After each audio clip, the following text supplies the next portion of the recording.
Shalom, selamat berjumpa kembali dalam layanan audio Sahabat Seperjalanan. Hari ini adalah hari Sabtu 16 November 2024. Tema renungan saat teduh kita dengan judul Berkat dari Pernikahan.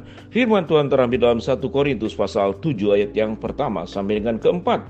Dan sekarang tentang hal-hal kamu tuliskan kepadaku adalah baik bagi laki-laki kalau ia tidak nikah, tidak kawin, tetapi mengingat bahaya percabulan. Baiklah setiap laki-laki mempunyai istrinya sendiri, dan setiap perempuan mempunyai suaminya sendiri. Hendaklah suami memenuhi kewajibannya terhadap istrinya, demikian juga istri terhadap suaminya. Istri tidak berkuasa atas tubuhnya sendiri, tetapi suaminya. Demikian pula suami tidak berkuasa atas tubuhnya sendiri, tetapi istrinya. Mari kita berdoa. Bapa dalam surga, biarlah kami memandang bahwa pernikahan rumah tangga adalah berkat yang luar biasa yang Tuhan sediakan. Dalam nama Tuhan Yesus kami berdoa, amin. Shalom sahabat seperjalanan yang dikasihi Tuhan. Kalau berbicara tentang berkat dari pernikahan, berkat terhadap keluarga, sedemikian banyak yang Tuhan sediakan bagi keluarga. Sewaktu kita melihat dari awal penciptaan, apa berkat dari rumah tangga? Maka yang pertama, tatkala Adam sendiri Tuhan memberikan seorang penolong yang namanya Hawa, maka itu berkat. Artinya rumah tangga kita tidak hidup sendiri. Tuhan sudah merancangkan yang namanya kehidupan setiap wanita dan laki-laki itu diizinkan oleh Allah, diberikan anugerah oleh Allah untuk memasuki yang namanya rumah tangga. Sehingga di dalam proses itulah setiap orang di dalam doanya, di dalam mimpinya, dalam kehendaknya, Tuhan menyediakan jodoh pasangan hidup untuk yang bersangkutan. Selain Allah menyediakan juga ada keputusan, ada pilihan yang bisa kita ambil. Dan tentunya Tuhan pun memberikan keleluasaan kepada setiap kita masing-masing untuk memilih pasangan hidup, baik itu calon istri maupun calon suami. Tetapi Tuhan sudah merancangkan bahwa antara suami dan istri, tatkala mereka berumah tangga, maka yang terutama baik kehidupan sebagai orang yang mungkin hidup sendiri atau menikah, maka kehidupannya adalah hanya untuk memuliakan Allah. Untuk memuliakan Allah.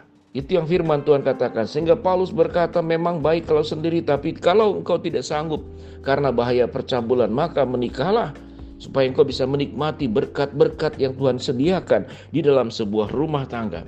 Sampai titik ini sahabat seperjalanan yang dikasihi Tuhan, kita melihat Allah merancang rumah tangga itu di dalam segala keindahan.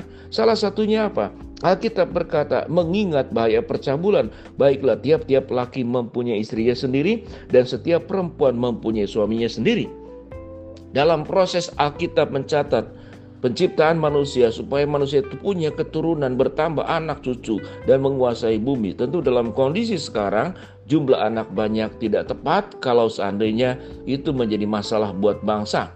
Tetapi jumlah anak mungkin perlu ditambah buat negara-negara yang memang secara demografi kekurangan jumlah yang lahir dan jumlah yang mati, lebih banyak yang meninggal untuk masyarakat dan penduduknya.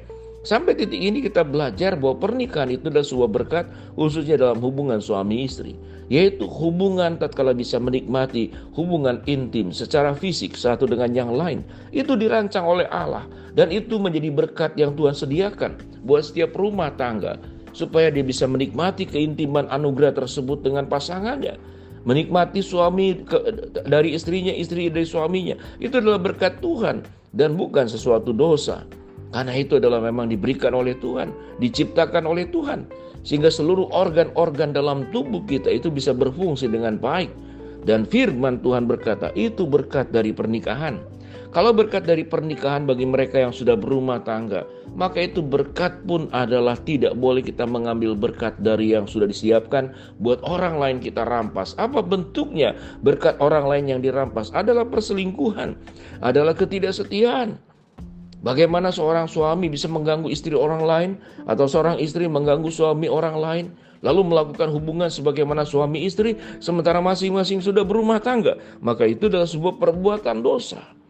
Bagaimana cara supaya menjaga pernikahan? Maka firman Tuhan mengajarkan, hendaklah suami memenuhi kewajibannya terhadap istrinya, demikian juga istri terhadap suaminya. Istri tidak berkuasa atas tubuhnya sendiri, tetapi suaminya. Demikian pula suami tidak berkuasa atas tubuhnya sendiri, tetapi istrinya. Ayat yang kelima, janganlah kamu saling menjauhi kecuali dengan persetujuan bersama untuk sementara waktu, supaya kamu dapat kesempatan untuk berdoa. Sesudah itu hendaklah kamu kembali hidup bersama-sama, supaya iblis jangan menggoda kamu dan kamu tidak tahan bertarak. Hal ini kukatakan kepadamu sebagai kelonggaran, bukan sebagai sebuah perintah. Sahabat perjalanan, di dalam kondisi tertentu berpisah boleh, tapi dengan alasan untuk memperbaiki.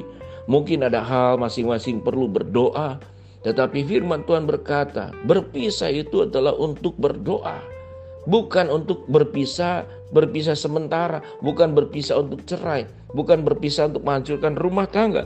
Berpisah untuk berdoa agar hubungan itu boleh kembali menjadi baik. Mungkin ada banyak pertengkaran.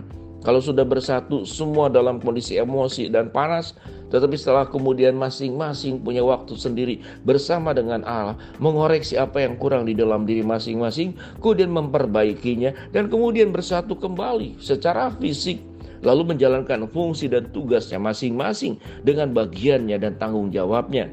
Bagaimana istri bisa membahagiakan suami dan suami bisa membahagiakan istri di dalam segala aspek, termasuk di dalam berkat keintiman yang Allah sediakan di dalam rumah tangga. Sahabat seperjalanan yang dikasihi Tuhan, bagaimana rumah tangga itu tetap menjadi sebuah berkat. Di sini juga berbicara tentang hati yang ingin mengasihi pasangan dengan sebaik-baiknya, bukan untuk melukai, bukan untuk menciderai, bukan untuk menimbulkan kepahitan. Begitu banyak anak-anak muda yang tidak mau menikah. Setelah ditanya kenapa, dia katakan dari 10 yang menikah 9 tidak bahagia, hanya 1 yang bahagia. Saya tidak tahu itu dari mana, survei yang dilakukannya sendiri atau sudut pandangnya sendiri dari apa yang diamati oleh kehidupan bagi mereka-mereka yang tidak menikah. Mengapa demikian? Karena mereka hanya bisa berumah tangga, tapi mereka tidak menjaga rumah tangga, tidak memelihara rumah tangga. Berkat dari pernikahan, berkat dari rumah tangga, mereka tidak jaga dengan baik, mereka tidak pelihara dengan baik. Serampangan mengelola rumah tangga, hawa nafsu yang dikedepankan, sikap ego mementingkan diri sendiri yang dikedepankan. Bagaimana rumah tangga yang menjadi berkat yang disediakan oleh Allah itu kemudian bisa menjadi indah, malah berubah menjadi sebuah bencana. Rumah tangga retak, terpisah, koyak, hancur lebur tatkala kita tidak menjaga berkat dari pernikahan. Sampai titik ini sahabat seperjalanan, biarlah khususnya untuk suami istri, hendaklah suami itu melakukan kewajibannya kepada istrinya, istri kepada suaminya, karena tubuhmu bukan milikmu sendiri.